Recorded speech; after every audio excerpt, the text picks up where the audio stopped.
참 예수님, 네, 오늘 마르코 복음 6번째 시간입니다. 성부와 성자와 성령의 이름으로 아멘.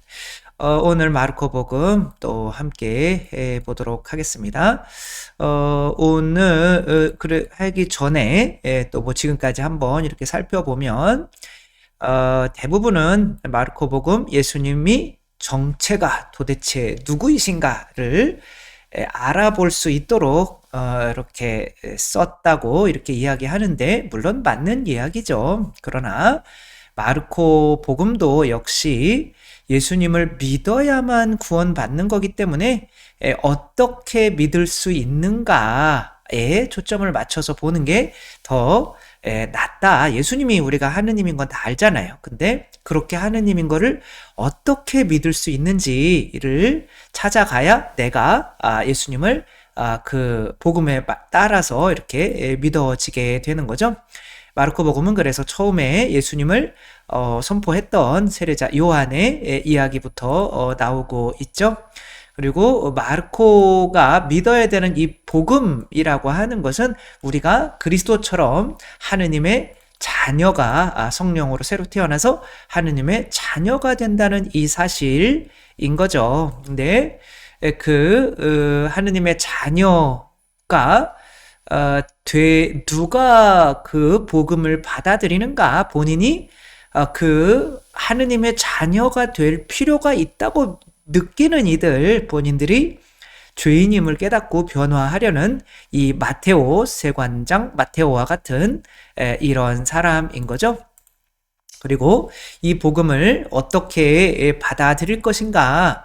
일단은 그 복음을 그래, 내가 하느님의 자녀가 된다라고 그 복음을 나의 것으로 내가 만들 수 있는 것이 아니라, 복음은 바로 그리스도의 제자가 되어서 순종함으로써 받아들여진다는 거죠. 무언가 내가 내 것으로 만든다고 하는 거는 이제 자기가 주체가 되는 그런 사람이겠지만, 이 복음이라고 하는 거는 그리스도 덕분으로 우리가 하느님의 자녀가 되는 거기 때문에 그분께 말씀에 순종해서 그분의 제자가 되어야만 받아들이는 거죠. 근데 또 그분의 제자가 되려면 마음이 어때야 되냐면 좋은 땅이어야 된다는 거죠. 그리고 그 좋은 땅이라고 하는 그 사람은 바로 예수님의 비유 말씀을 내 땅에 스며들게 해서 열매 맺게 만드는, 그러니까 뭐 결국에는 그 말씀을 받아들여서 그것이 내가 옳지 않고 그분이 옳아라고 하는 것으로 내 길과 같은 이 교만함, 그 다음에 듣고 나서 훅 좋았다가 금방 잊어버리는 이 자갈밭과 같은 우리 육적인 그런 마음, 혹은 어떤 세상 걱정이나 이런 가시 덤불이 이렇게 뭐 그런 세속 욕심 마귀를 끊어내고 싶은 그런 사람만이 비유 말씀을 이해할 수 있고 열매를 맺을 수 있다. 그리고 또 오늘은 이 복음을, 이제 결국엔 복음이 그리스도이죠, 그렇죠? 이 복음을 어떻게 알아볼 수 있을 것인가? 어떤 사람들은 알아보고 그분의 옷자락을 만지고 18해 동안, 욕이 나올 뻔했네요. 18해 동안 앓던 하혈병이 이제 치유가 되기도 하고, 어떤 사람은 예수님을 알아보지 못하고 그 이유가 무엇인지에 대해서 이제 한번 보는 거죠. 그래서 어떤 내용이 나오냐면 이제 4장 35절부터 시작하는 거죠. 이 4장 35절에는 이제 비유를 통해서 가르쳐 주셨고, 그 비유 말씀을 제자들에게만 가르쳐 줬다라는 것으로 전에 끝났죠. 그만큼 주님의 말씀을 듣고 묵상을 해서 깨달아서 그것을 열매로 맺으려고 하는 사람들이 이 복음의 주인이 되게 되는데, 근데 또 하나, 이 예수님을 또 아직도 그 말씀만 듣고서는 온전히 예수님을 알아보지 못하는 제자들의 어떤 이 모습이 나오죠. 그래서 이 풍랑을 가라앉히는 이야기가 나오는데 당연히 마테오복음, 루카복음에도 다 나오죠. 근데 생각과는 다르게 마르코복음이 굉장히 뭐 사자이고 또 뭔가 이렇게 제일 짧고 절제되고 뭐 이런 것 같은데 다른 복음에 없는 내용들을 첨가한 거를 이렇게 중간중간에 첨가한 거를 보니까 약간 훨씬 여성적이고 훨씬 감성적인 이런 이야기들을 많이 첨가를 해요. 그래서 이렇게 보면 예수님께서 그들에게 이제 막 예수님이 주무시고 계실 때 좀 살려주십시오 막 이렇게 겁나가지고 막 이렇게 하잖아요. 그러니까 감정에 되게 감정을 막 길게 얘기해요. 그래서 오히려 막 짧게 쓰려고 한 것 같지만 오히려 짧게 써진 것 안에 이 예수님의 감정과 제자들의 감정, 사람들의 감정이 어땠는지를 막 넣어서 다른 것보다 사실 긴 것들이 되게 많아요. 신기하더라고요. 저도 보면서 왜 겁을 내느냐, 이건 뭐 다른 데도 다 있는 거고 아직도 믿음이 없느냐 하고 말씀하셨다. 그들은 큰 두려움에 사로잡혀 서로 말해야 했다. 도대체 이분이 누구이시게 바람과 호수까지 복종하는가. 여기서 그냥 뭐 그들이 정말 뭐 이렇게 신기하다 뭐 이래가지고 얘기하는 게 아니라 이건 넣은 거, 이 사람이 큰 두려움에 사로잡혀서 서로 말하였다. 그러니까 예수님을 알아볼 수 있다는 거는 어떤 감정이 굉장히 어떤 여기서 핵심은 놀라움이에요. 예수님을 보면 어떻게 알아볼 수 있냐? 놀랍다는 거죠. 그 감정이 하늘의 예수님, 하늘의 그 분께서 이 지상에서 하시는 일은 놀라울 수밖에 없잖아요. 그러니까 그 감정이 그 놀라움으로 알아본다는 거죠. 그래서 마귀들과 돼지 때 마귀 들린 사람을 쫓아서 돼지들이 수천 마리가 물속으로 이제 빠져 죽죠. 이제 게라사 지방에서 있었던 이야기인데, 그래서 그들은 예수님이 쫓아내니까 이제 그 마을 사람들의 감정을 또 넣어요. 그들은 예수님께 와서 마귀 들렸던 사람, 곧 군대라는 마귀가 들렸던 사람이 옷을 입고 제정신으로 앉아 있는 것을 보고 그만 겁이 났다. 그러니까 겁이 난다는 거는 우리 수준이 아니라는 거죠.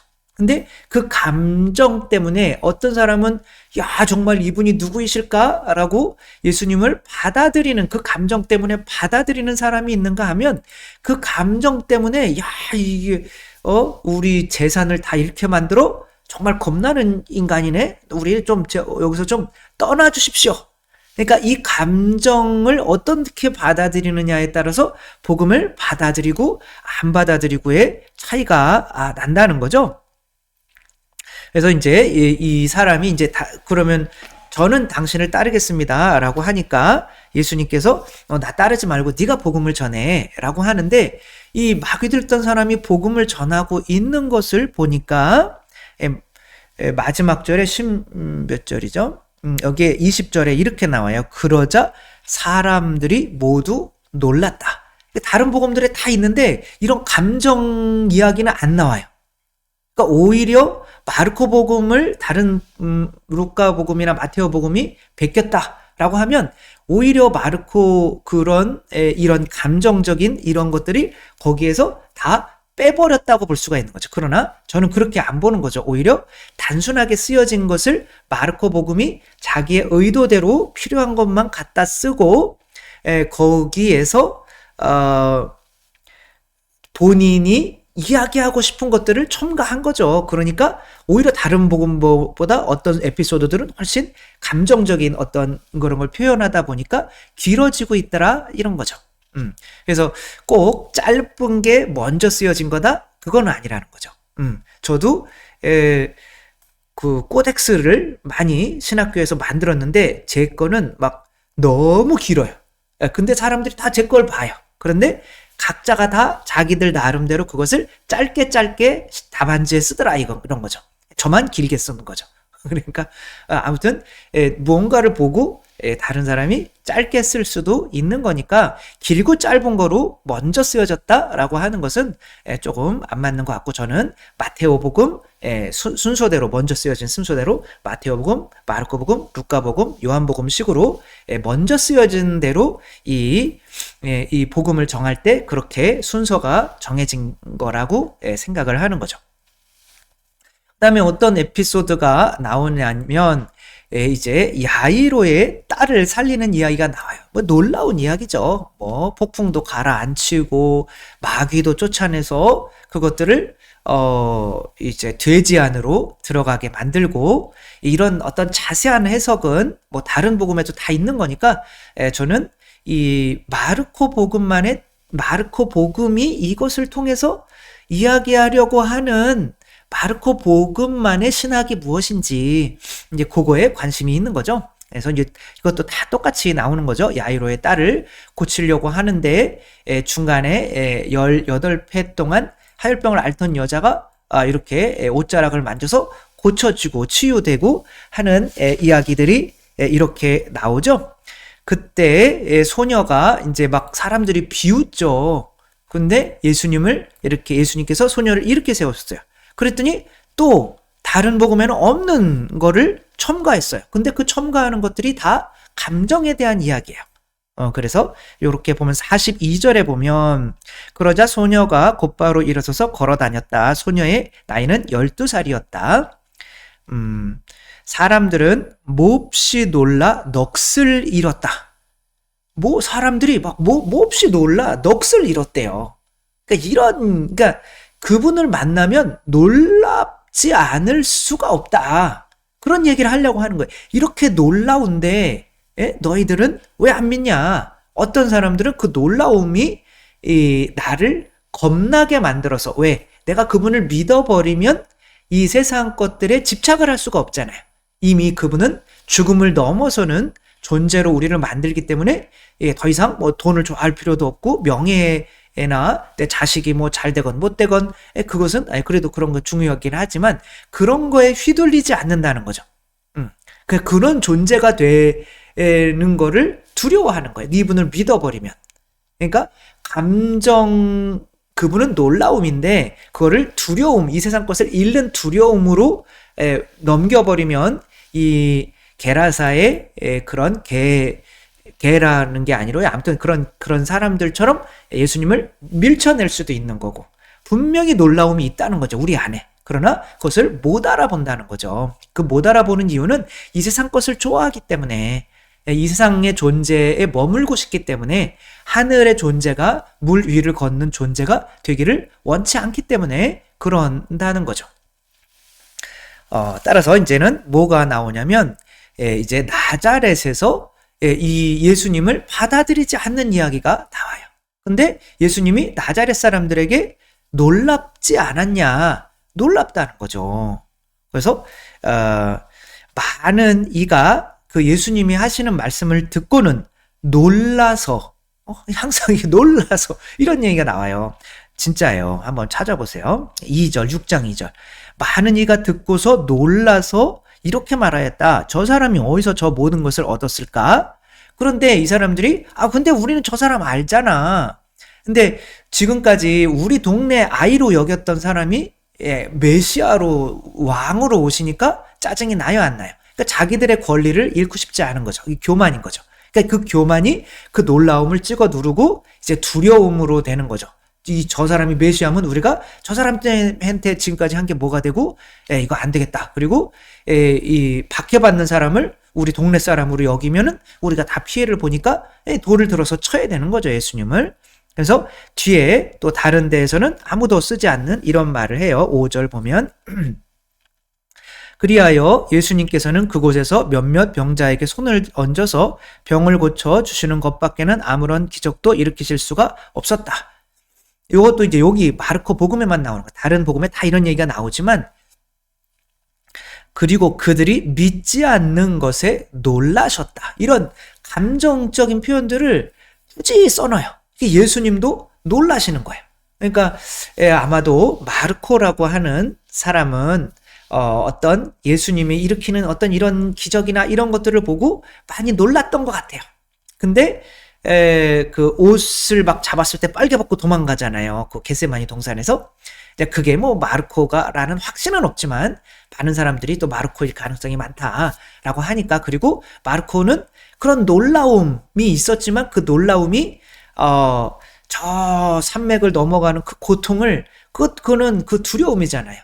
그 놀라움 때문에 내가 이분을 따랐는데 이상을 잃는 고통, 내 목숨을 잃는 고통을 넘어서질 못하는 거예요. 그러면 예수님을 거부하게 되는 거죠.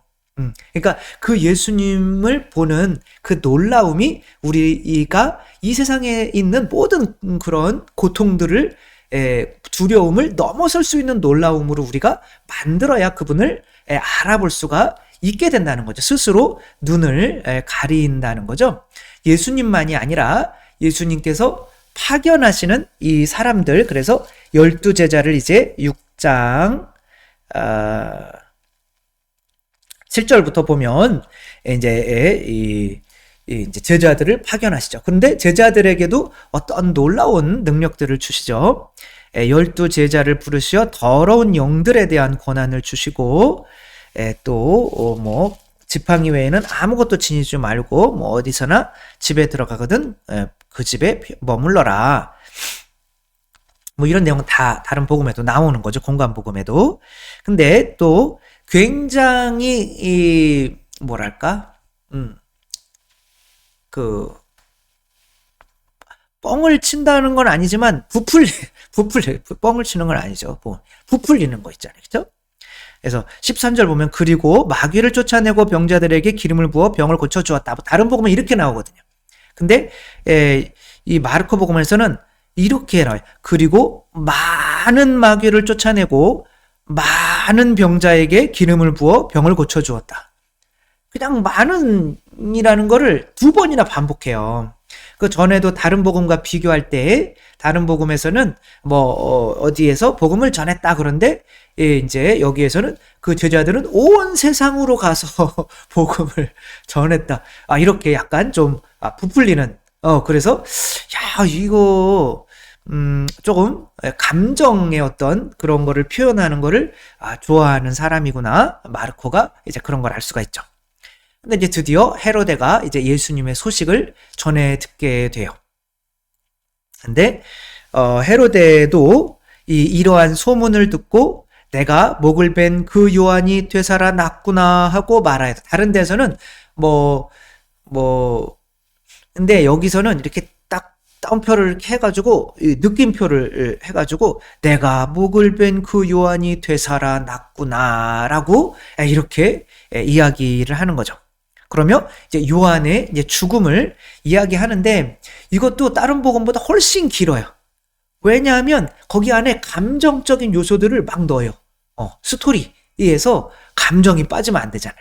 그러니까 이런 거예요. 헤로데가 요한을 의롭고 거룩한 사람으로 알고 그를 두려워하여 보호해 주었기 때문에, 그러니까 이 헤로데가 이제 자기 이복 동생 필리포스의 그 아내 헤로디아와 이제 결혼을 했죠. 근데 니네 형제끼리 그 여자를 나눠 그렇게 하는 게 어딨냐 막 이렇게 요한이 손가락질을 하니까 이제 헤로데는 요한이 두렵기도 하면서 이제 자꾸 그러니까 저 목소리 좀 없었으면 좋겠는데 그러게 하고 있는데 저 딸 살로메가 춤을 잘 춰가지고 아주 야한 춤을 춘 거죠. 그러니까 야 너 재산 반이라도 주겠다.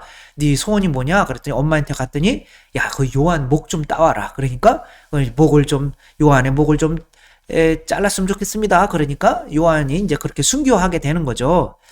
거기에서 왜 코가 나올까요? 그래서 이런 이야기가 나와요. 그래서 헤로데가 요한을 의롭고 거룩한 사람으로 알고 그를 두려워하며 보호해 주었을 뿐만 아니라 그의 말을 들을 때에 몹시 당황해하면서도 기꺼이 듣곤 하였기 때문이다. 그러니까 감정적인 게 두려워하고 당황하면서도 기꺼이 듣곤 했어요. 굉장히 감정 표현을 잘하고 있죠. 그런데 좋은 기회가 왔다. 그러니까 이 감정적인 거예요. 그죠? 두려워. 근데 이 복음이 두렵잖아요. 이게 이 제자들을 파견하는데 그 제자와 같은 사람이 세례자 요한인 거예요. 그 세례자 요한을 만났을 때, 야, 우리 놀랍기도 하고 놀라우니까, 근데 내가 가지고 있는 무언가를 이 사람이 빼앗을 것 같은 거예요. 그러니까, 그 놀라운 것을 내가 이 세속적인 욕망으로 이 사람을 놀랍기는 하지만 두렵게 만들기는 존재이기 때문에 칼로 쳐버린다, 이런 거예요. 그러니까 우리의 눈이 머는 게 바로 그런 일 때문에 생기는 거죠. 이 성철 스님이 이런 말을 하셨죠. 마음의 눈을 바로 뜨고 그 실상을 바로 보면 산은 산이요 물은 물이다. 뭐 산은 산이요 물은 물인 거가 맞죠. 근데 우리 안에 이 세속적인 욕구가 끼어들면 우리 눈이 산도 돈이요 물도 돈으로 보인다는 거죠. 야, 저걸 팔으면 돈이 될 텐데. 뭐 그런 영화가 오징어 게임과 같은 거죠. 이 돈에 눈이 멀어가지고 때 옆에 사람들을 속이고 죽여야 하는 그런 비참한 상황을 표현한 게 이 오징어 게임이잖아요.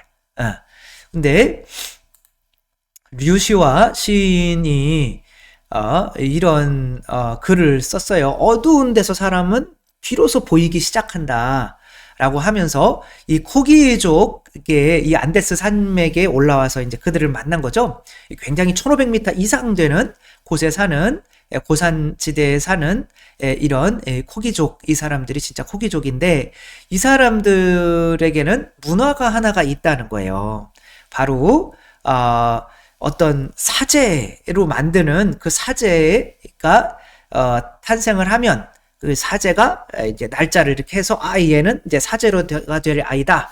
그러면 이 아이를 동굴 속에 데려가서 9년 동안 빛을 못 보게 그냥 깜깜한 데서 촛불 켜놓고 사는 거예요. 그러면 이제 맛있는 음식도 안 주고 그냥 콩이나 그냥 이런 거 아주 아이를 죽이려고 하는 거죠. 그러나 콩은 단백질이 있으니까 그래도 먹고 뭐 하니까 크기는 하는 건데, 햇빛을 9년 동안을 안 보니 태어나자마자 어떻겠어요. 애가 멀거나 힘멀거나 해겠죠. 그쵸? 그리고 9년이 지났을 때 너 9년 더 이렇게 살다가 사제가 될래? 아니면 그냥 포기하고 내려갈래? 그러면 이제 본인이 정하는 거죠. 나는 9년 동안 더 이렇게 살겠다. 그러니까 자기의 어떤 이 세속적인 욕구를 끊게 만드는 거죠. 그러니까 육체를 이기게 만드는 거죠. 그래야 눈이 제대로 보일 거 아니에요. 그리고 이제 18패 18년이 죄송합니다. 이게 지나고 나면 이제 그 새벽에 이제 사람을 사제가 얘를 데리고 문 밖으로 나오는 거죠. 그럼 이 모든 거를 태어나서 처음으로 보는 거예요. 하늘도 처음 보고 물도 처음 보고 이 나무와 이 풀과 이 맑은 공기와 산과 이 모든 것들을 다 처음 보는 거예요. 여러분 한번 상상을 해보세요.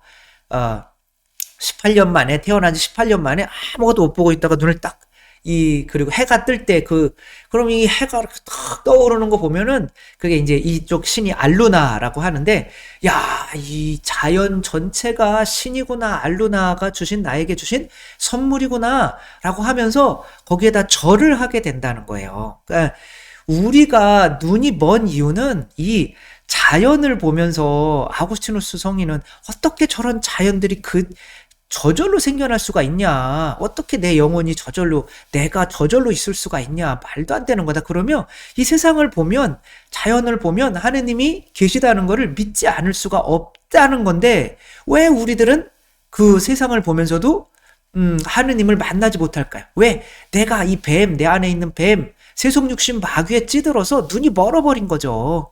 그러니까 저런 산도 저거 관광객 유치해서 뭐를 만들면은 더 많은 관광객이 오겠구나. 그런 생각을 하니까 저거를 만드신 분을 볼 수 있는 눈을 잃어버리는 거죠. 따라서 이 성경 예수님 그러죠. 마음이 깨끗한 이는 행복하다. 하느님의 얼굴을 볼 것이다. 이게 핵심인 거죠. 그러니까 마음이 깨끗해야 되는 거죠. 그리고 사실 결론에 그 이야기를 해요, 마르코가. 그러니까 결국에 우리가 이 놀라움 가운데서 하느님을 알아볼 수 있는데, 우리는 마음이 더럽기 때문에 하느님을 이런 걸 보면서도 알아볼 수 없는 존재가 되어버렸다. 그래서 우리 마음을 어린이처럼 만들어야 우리가 되는 거죠.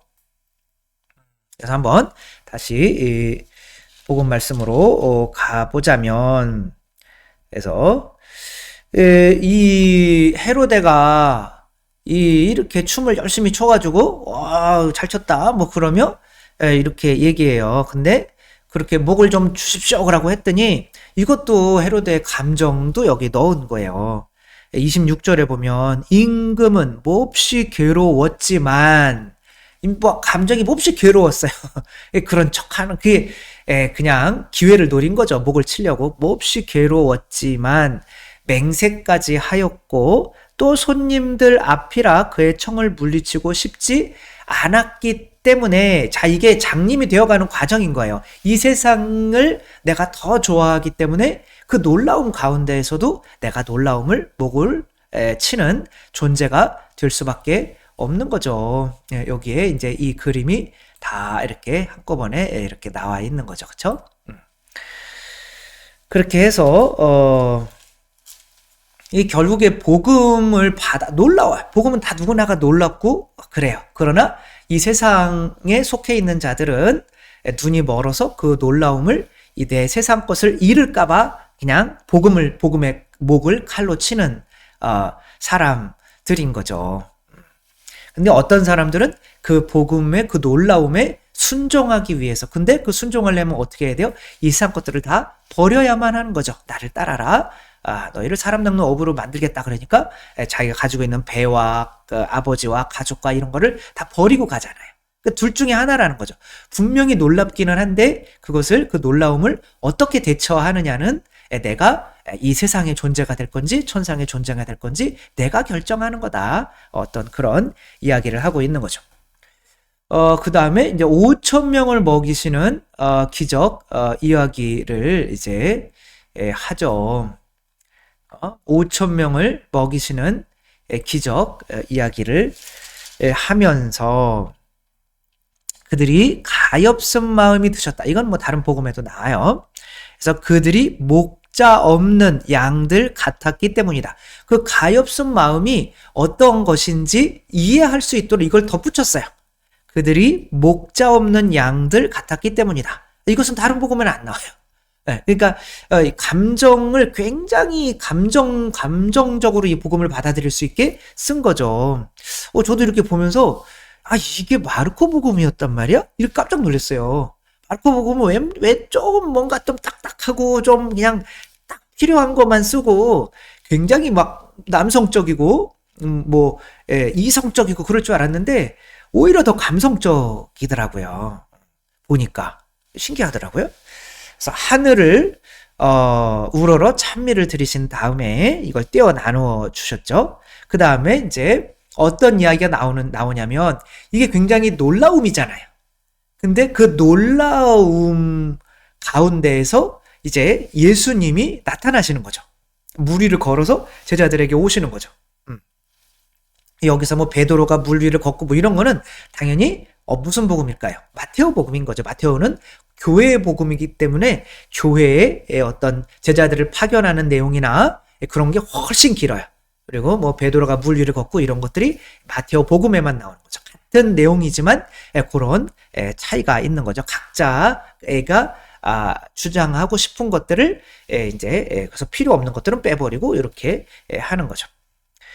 제자들은 예수님께서 호수 위를 걸으시는 것을 보고 유령인 줄로 생각하여 비명을 질렀다. 유령인 줄로 생각하여 비명을 질렀다. 네.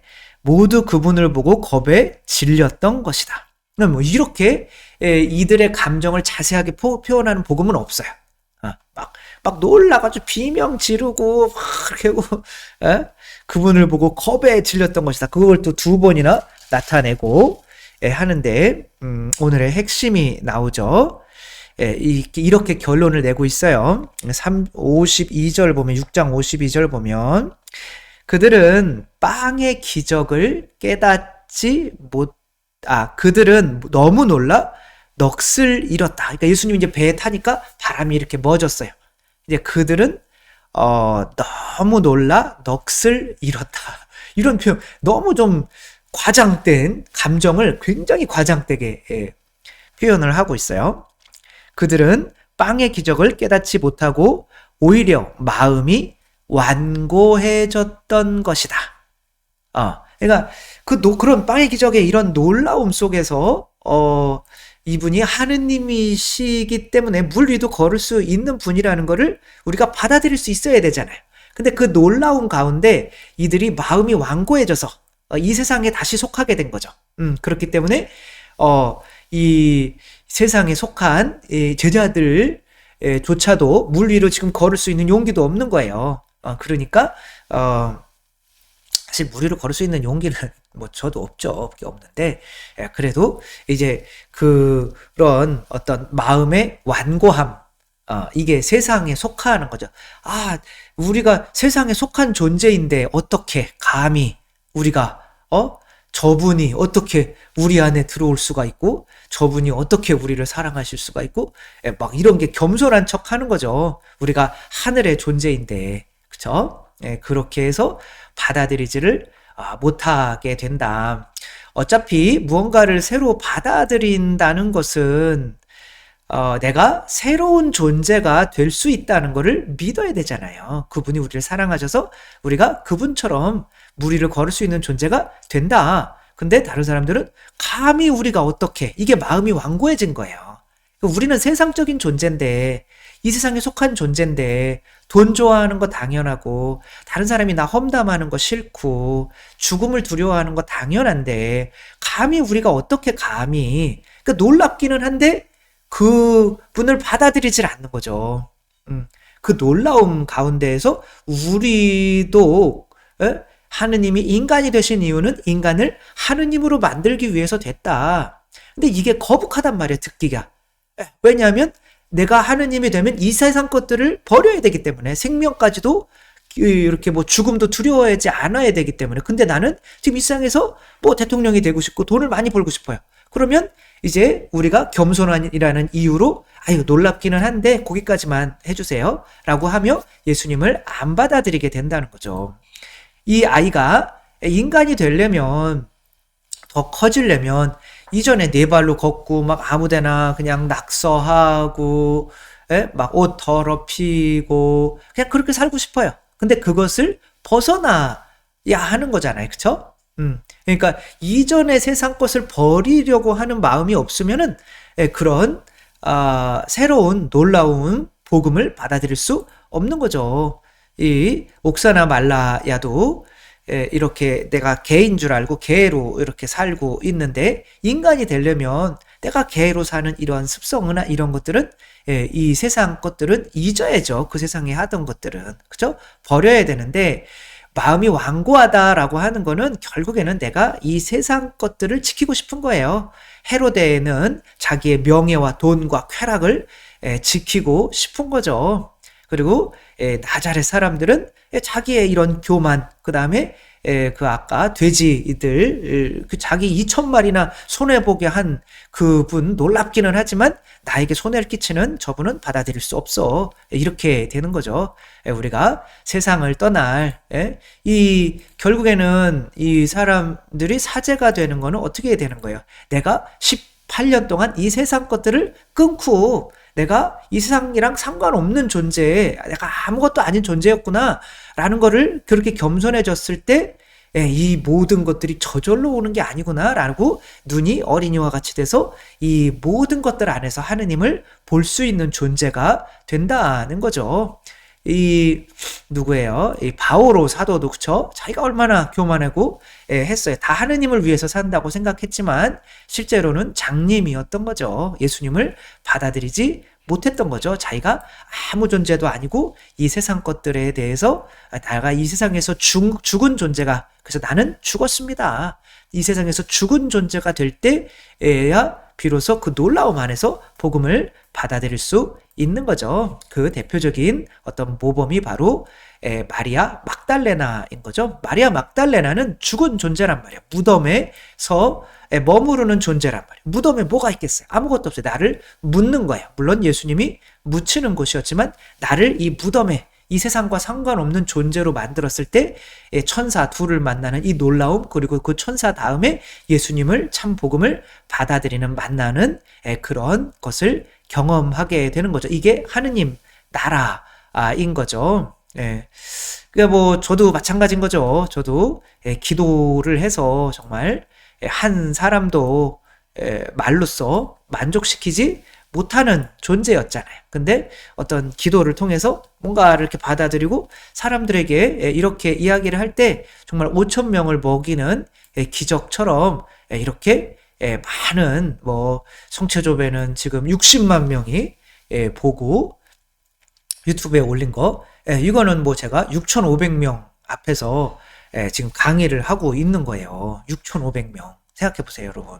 한 사람은 이게 놀라운 일이잖아요. 그러니까 하느님은 이렇게 놀라운 일을 하셔요. 근데 내가 어떤 욕심이 생기고 그렇게 한다면 이게 하느님의 일로 안 보이고 눈이 멀어가지고 다른 것들을 바라게 되면서 이렇게 놀랍게 저를 변화시킨 하느님을 볼 수 없는 장님이 되어버리는 거죠. 사람이 교만해지고 세속 욕심 막인 거죠. 결국 돈에 대해서 집착하게 되고 육체에 대해서 집착하게 되고 교만에 대해서 집착하게 되면 다시 눈이 멀어서 이런 놀라운 가운데에서 하느님께서 나에게 해주시는 이런 것을 통해서도 보면서도 진짜 참 하느님의 그런 존재를 깨닫지 못하게 되는 상황이 벌어지는 거죠. 아마 이런 감정들을 통해서 마르코 복음은 그렇게 이야기를 하고 싶은 것 같아요. 하느님을 그 참 복음을 알아보려면 우리들이 어린이처럼 단순해져야 된다. 그래서 놀라움으로 어떻게 하느님을 알아볼 수 있냐? 놀라움으로 알아볼 수 있는데 진짜 그 놀라움, 하느님은 놀라우신 분이로 우리에게 많은 놀라움을 선사하는데 그 하느님을 받아들이는 이들은 세속 육신 마귀에 찌들지 않은 이 세상에 속하지 않은 마음이 깨끗한 사람들 뿐이다. 그래서 이 세상을 이길 수 있는 우리가 존재가 돼서 이 세상과 싸워서, 그쵸? 내가 세상을 이겼다. 그러니까 세상에 집착하지 말고 이 세상과 싸우는 존재가 돼서 이 놀라운 일을 일으키시는, 언제나 우리 주위에 놀라운 일들이 너무 많죠. 기도했을 때 다 들어주시고 이 놀라운 예수님을 항상 알아보고, 그게 이제 천국이 되는 거죠. 그분을 알아보고 있으면 에덴 동산이 되는 거죠. 그렇게 예수님을 만난 마리아 막달레나처럼 더 살아가는 우리가 되었으면 좋겠습니다. 주님께서 여러분과 함께 전능하신 전주 성부와 성자와 성령께서는 여기 모인 모든 이에게 축복을 내리시어 길이 머물게 하소서. 주님과 함께 가서 복음을 전합시다. 하느님 감사합니다. 성부와 성자와 성령의 이름으로 아멘. 감사합니다. 사랑합니다.